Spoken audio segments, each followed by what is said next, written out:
सेवांमध्ये आपण आता समाधान व्यक्त केलं, याच्यापेक्षा उच्च कोटीच्या सेवा आम्ही देऊ शकू आपल्याला। आणि त्याच्यात आपल्या काही सूचना असतील तर आपण केव्हाही मला पंकज देशमुख साहेबांना सांगू शकता। मला बरेच नागरिकांचे मेसेज आणि फोन येत असतात, आम्ही ते अंमलात आणण्याचा प्रयत्न करतो।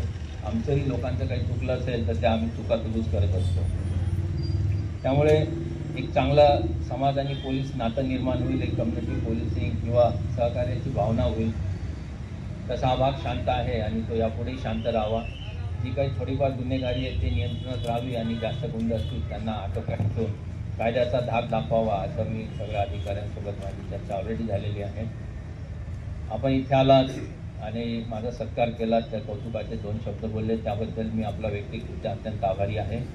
हा कार्यक्रम आयोजित केल्याबद्दल मी SP आणि त्यांचे स्थानिक SDPO PI यांचाही आभारी आहे। असंच सहकार्य यापुढे आपण सगळे कायम ठेवू, एकमेका सहाय्य करू आणि एक चांगला समाज घडवू अशी मी आशा व्यक्त करतो। धन्यवाद। जय हिंद। आज आम्ही उपविभागामधील सासवड या SDPOच्या ऑफिसमध्ये बसून पुणे ग्रामीण जिल्ह्याची तपासणी करीत आहे।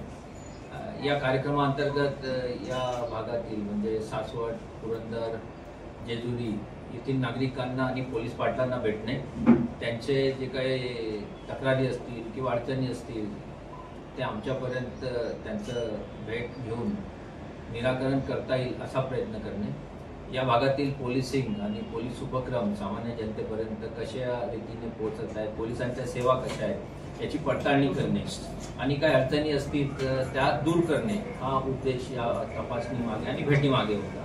नागरिकांची मदत व सुसंवाद अशा प्रकारे हा कार्यक्रम आम्ही घेत असतो। त्यामुळे आम्हाला स्थानिक स्तरावर पोलिसिंग कसं चालू आहे हे सुद्धा कळतं।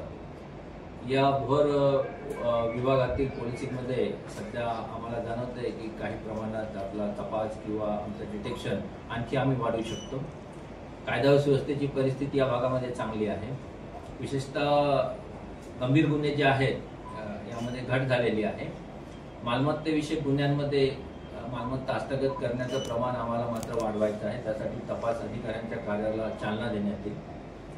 त्यानंतर अपघात, कारण रस्ते मोठे होत आहेत आणि वाहनांचा वेग वाढत आहे, अपघातांना आळा घालणे।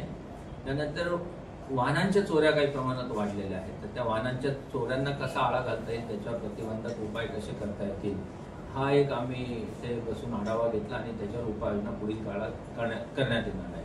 त्यानंतर शासनाचा जो 7 सूत्री कार्यक्रम आहे त्यामध्ये आमच्या पोलीस विभागाची कामगिरी आणखी चांगली कशी करता येईल, नागरिकांपर्यंत आमच्या सेवा चांगल्या प्रकारे पोहोचवणे, माहिती हक्क कायदा, लोकसेवा हमी कायदा याची अंमलबजावणी करणे, त्यानंतर आमचे कार्यालय, पोलीस स्टेशन आणि सगळे कार्यालय हे स्वच्छ ठेवणे, ते नागरिकांना बसण्याची व्यवस्था करणे, काही सुविधा देणे हा त्या अंतर्गत आणखी एक उपक्रम आहे। आणि गुन्ह्यांचा तपास, डिटेक्शन आणि डिस्पोजल या अंतर्गत आणखी गुणात्मक वाढ करणे हे सगळ्या जिल्ह्यांमध्ये कार्यक्रम राबविण्यात येत आहेत। ते सगळ्या बाबींचा आम्ही आढावा घेऊ आणि त्याच्यावर आणखी सुधारणा करण्यासाठी पुढील काळात उपाययोजना करण्यात येणार आहे।